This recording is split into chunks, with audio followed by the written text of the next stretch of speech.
Ignition sequence starts.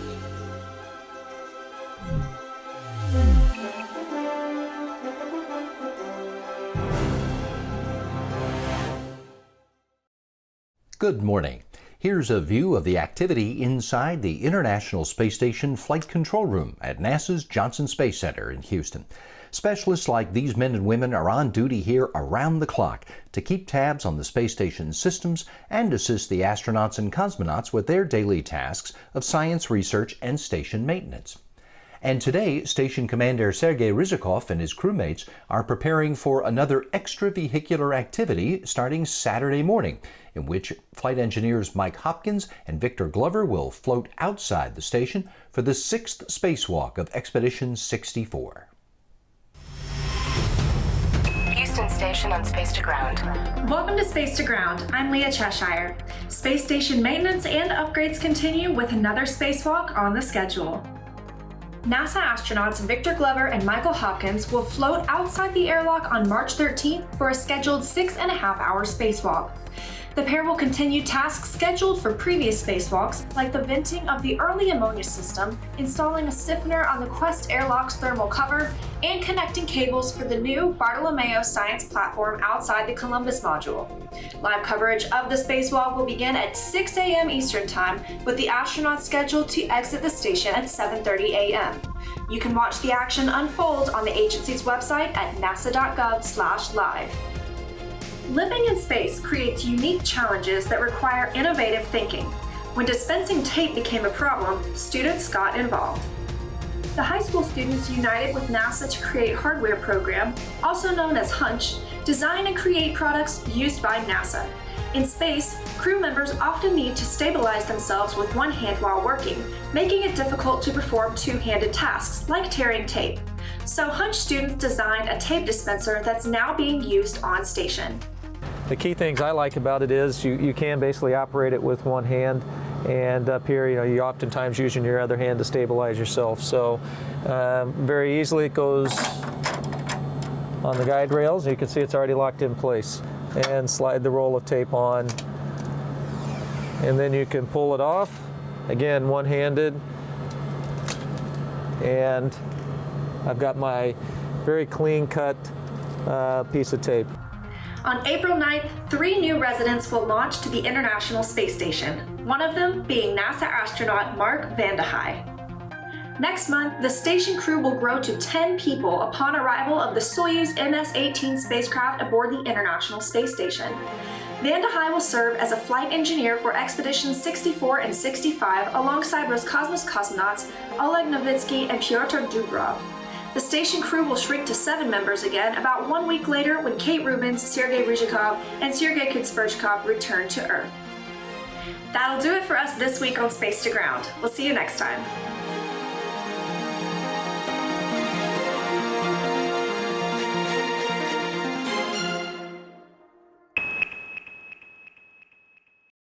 The spacewalk that Hopkins and Glover will do tomorrow will begin in the same way all other International Space Station spacewalks do, with the lengthy process of getting into the spacesuits that support the astronauts as they float in the vacuum of space.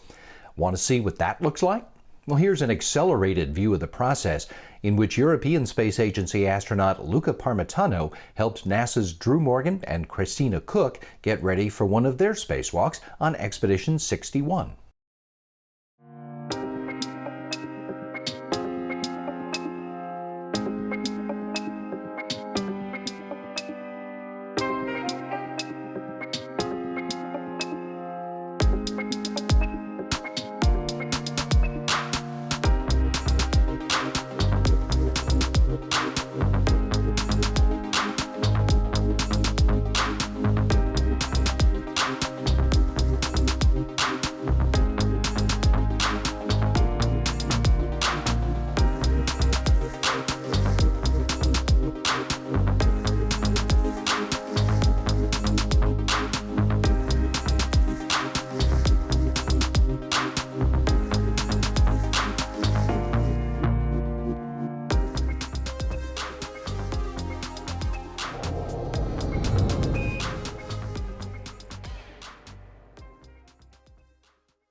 Hopkins and Glover arrived at the space station in November on the SpaceX Crew Dragon Resilience with crewmates Shannon Walker and Soichi Noguchi on what is the first operational mission of that commercial vehicle.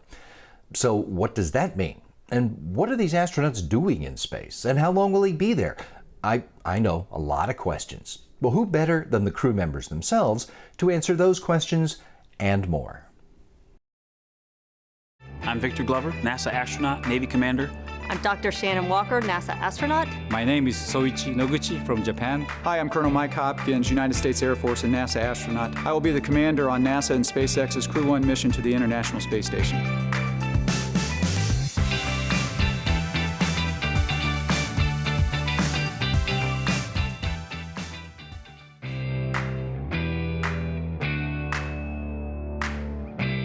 Crew 1 is the designator for the first operational mission of the SpaceX Crew Dragon. So it's a new vehicle. We are starting the phase where we are flying astronauts. NASA is flying astronauts to the International Space Station on commercial crew vehicles. We're going to go up and we're going to stay for the full long duration from 6 to 7 months long. And one thing that's very different about our flight versus Doug and Bob's is we'll have 4 people. How do 4 people live and operate on such a vehicle? We want to get our Crew Dragon spacecraft to the space station and home safely. Flying the spaceship is one piece. There's also the very important mission of being on the International Space Station. And of course, once I arrive on the space station, I'll be a board engineer and do lots of science and maintenance and spacewalks, robotics, all kinds of work. And then at the end of our mission, our stay on ISS, I'll command the vehicle and bring us back home and land, and then at that point, it's all done. Well, actually, it's not all done. Once you get back from the mission, you have a long post-flight period. You know, you go through the day-to-day training, the day-to-day operations to get ready for it. There's the basic competencies, I guess, flying T-38s, the high-performance jet flying that we do, the NBL training, the diving in the full pressure suit, the spacesuit to train for spacewalks, robotics training. I'm still taking Russian classes. Science payloads and also the maintenance tasks and also some of the assembly tasks remain on the space station. How to handle emergencies on the space station to how you fly the Crew Dragon spacecraft. We've been going out to SpaceX and working with them from a training standpoint as well as from a development and verification and testing standpoint. Also, in many ways, having trained in spacecraft and for spaceflight all over the world, training is training, and it's all about the same. You start off with theoretical work, and then you move into the practical inside your spacecraft.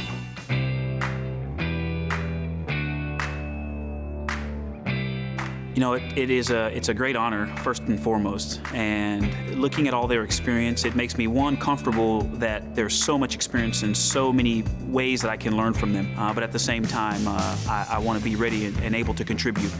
My kids, my wife have said, "You don't go to work anymore, do you?" It's like you go and just play all day, and that's what it feels like when you come here to JSC and you get to train. And it's much more serious than that, right? It has real consequences. But at the same time, you know, I just absolutely love it. To be able to fly a new spacecraft to our home of almost 2 decades in low Earth orbit is just an amazing accomplishment. Americans really should be proud of this achievement. But for the rest of the 7.4 billion people, I will open the door for you. This is an international corporation, and all the other people around the world have a chance to ride on this Crew Dragon. So this is a new era. I think it is just tremendously exciting and fascinating to know that kids are growing up today that have always had people living in space and always had the countries working together for science and engineering objectives. All for one, Crew 1 for all.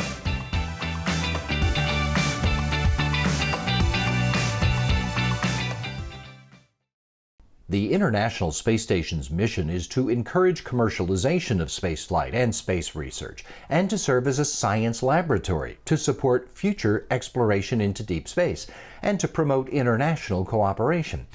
All of those goals come together when the station is used as a launch pad for a series of small satellites known as CubeSats.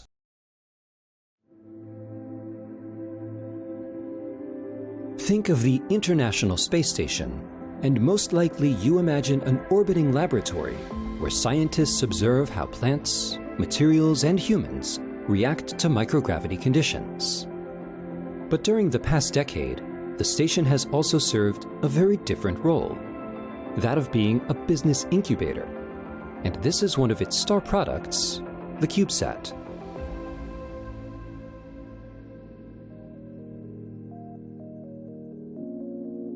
The CubeSat is one of many types of satellites now found in space.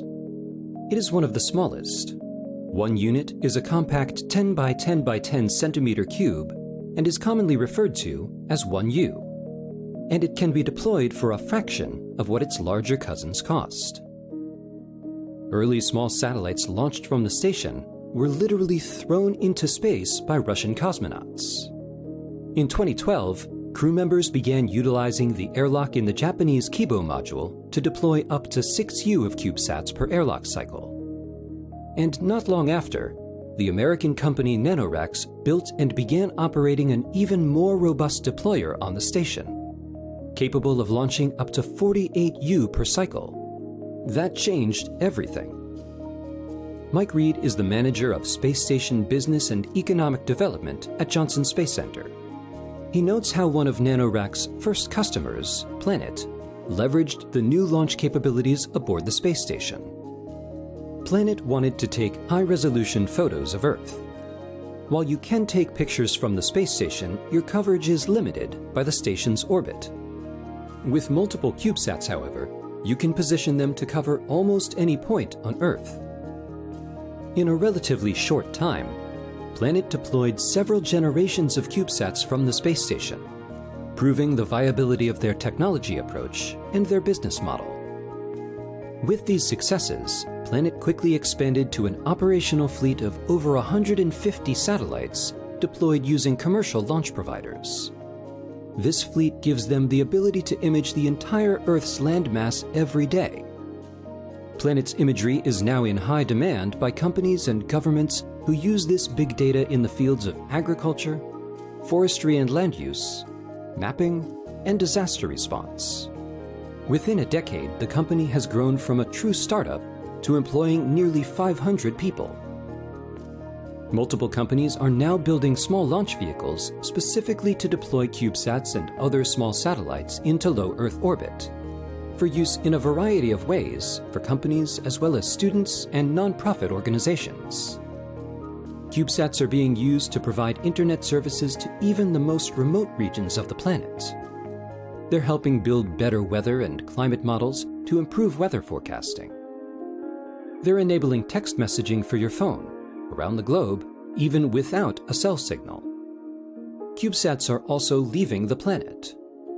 The first and second interplanetary CubeSats accompanied NASA's InSight lander on its recent mission to Mars, relaying data about the spacecraft as it entered the planet's atmosphere. Some CubeSat missions will serve as pathfinders to help map the way for the Artemis missions to the Moon. And 13 CubeSats will launch on the first mission, Artemis 1. Reed concludes with this observation. Today, more and more, a single large and expensive satellite is being replaced by one of the newest members of the satellite portfolio, a flock of small, less expensive, yet very powerful CubeSats. Affordable access to space has broadened the station's capabilities in a way that, frankly, was never envisioned. However, that access has enabled CubeSats to become a sustained commercial success, contributing significantly to the growing space marketplace. For more science and research from the International Space Station, go to www.nasa.gov/ISS-science. To discover more about the space on, around, and beyond our planet, visit science.nasa.gov.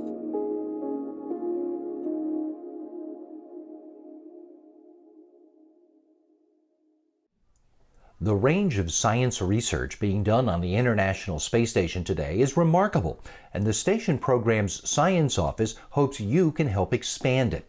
If you've got a hypothesis that needs testing that requires eliminating gravity as a variable, have we got a research platform for you?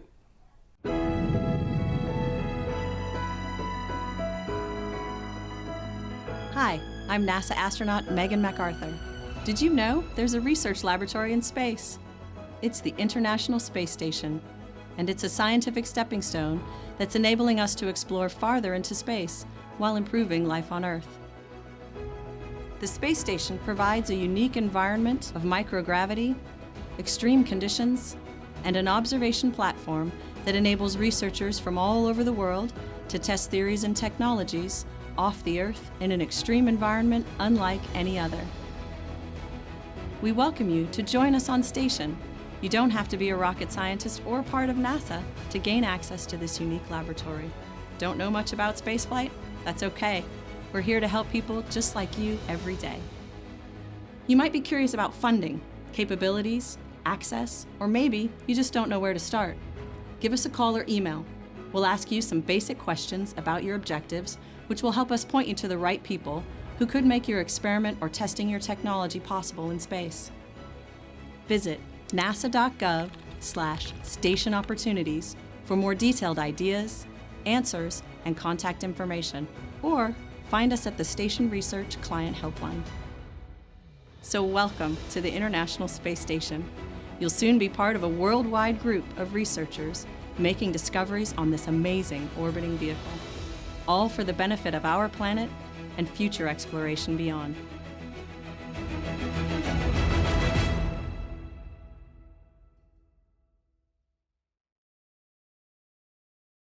In addition to being the hands-on laboratory assistants for science research done in space, the International Space Station's crew members use some of their time to share the experience and help students learn about scientific concepts. Astronaut Scott Tingle put together this demonstration video about the importance of nutrition for men and women who are of this planet, if not on it at the moment.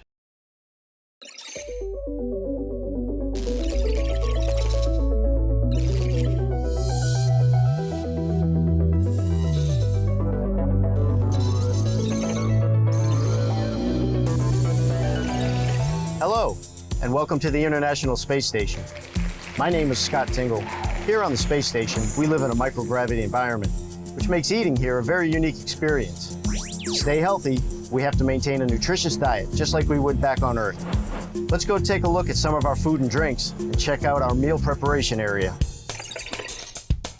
During long-duration spaceflight, we have to make sure that we receive enough energy, proteins, and vitamins. Our food lab back on Earth makes sure we get plenty of each as they carefully prepare, test, and package everything. We combine all of this excellent nutrition with exercise to ensure our bodies stay healthy and strong while we're here. We eat 3 square meals a day just like we do on Earth, maybe throw in a snack or 2. One of my most favorite foods to eat are natural raisins. Here on Space Station, we have to keep our calories up if we want to get all our work done. And the carbohydrates in these raisins really help. And they're kind of fun to eat, too.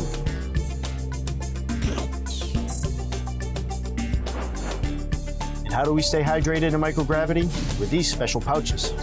They're filled with water, and we use a straw that has a one-way valve that prevents water from floating out of the pouch while we're not drinking from it. Here's a liquid drink. This is a tropical punch for today. I love drinking fluids on station.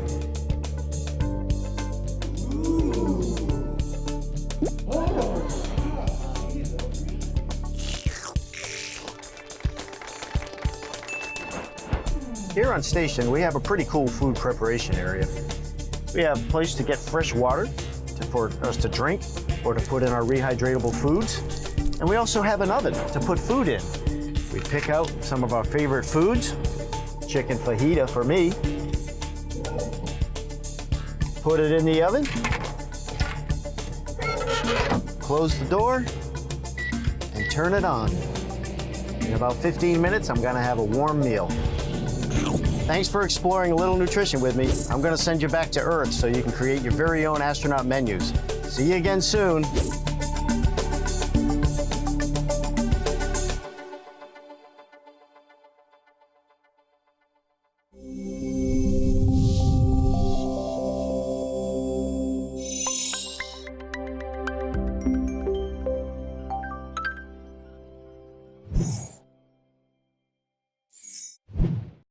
The work being done on the International Space Station is also supporting NASA's next major effort in human spaceflight.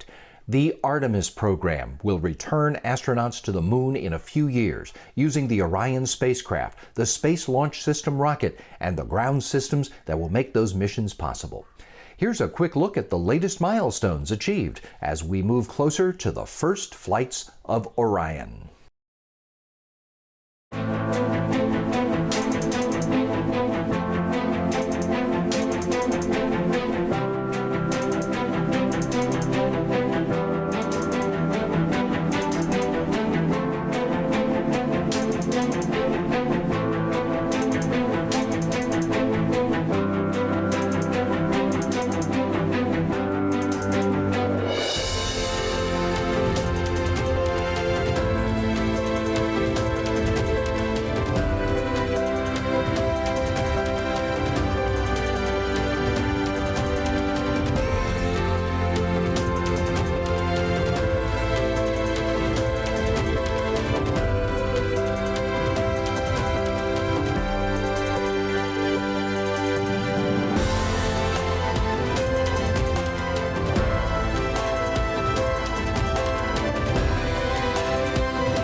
International Space Station crew members who spend many months in space, like the Expedition 64 crew members have, get the opportunity to see changes on the Earth below them over time.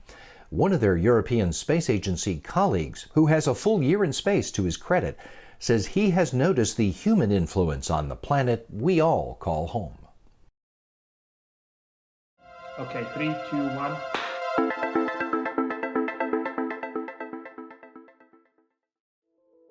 Well, I've been lucky enough to spend exactly one leap year on the space station, 366 days. So you can imagine that in 366 days, you get to see the Earth quite a bit. Even though we are so busy on the space station, we do try to look outside and glimpse what's flying below us any chance we get.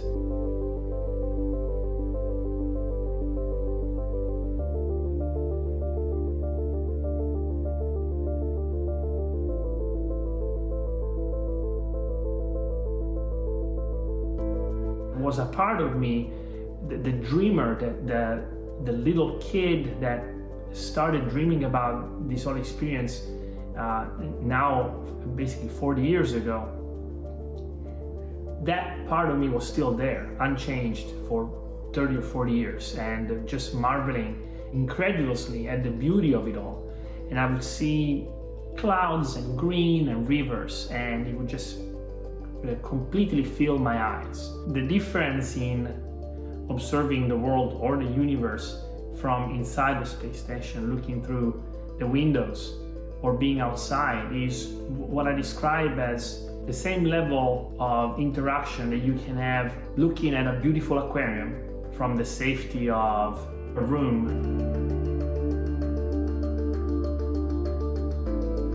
When you're outside and all you have is a helmet and maybe 1.5 inch of plexiglass in front of your eyes, you can see details and colors and shades, the level of detail that you can capture and the way you experience that universe is going to be very, very different. You want and you feel that you have become part of it, and you can develop that sense of belonging.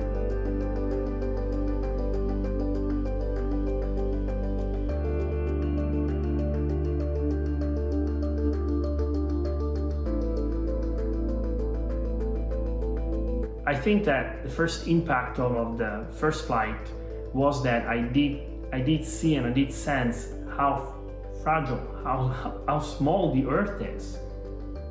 We are used to think of the Earth as something so vast and big, and we don't think that what we do, our daily life, can affect such a vast system.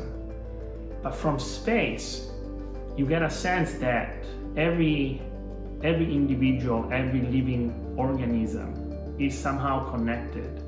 Seeing the city lights at night, where a place like Europe or the United States or Asia, densely populated, everything is so interconnected, and all those lights and all those lives are apparent. They are right in front of you all together, and you think that all we are doing somehow as an effect on everybody else. You come back from an experience like that thinking that that's what's happening, and then you can see the effects, both the positive ones but mostly the negative ones, in a second flight. And I think you have to acknowledge and grow an awareness, and with that awareness comes the desire to share the experience and share that awareness. It's understanding that the science that's telling us how we are changing and influencing the world has solid mathematical and solid mathematical base. And then you see the effects of it and you just interiorize it. You make it your own experience. And I think that that's what happened. That's why astronauts develop that awareness of and the desire to help the environment somehow, in any way they can.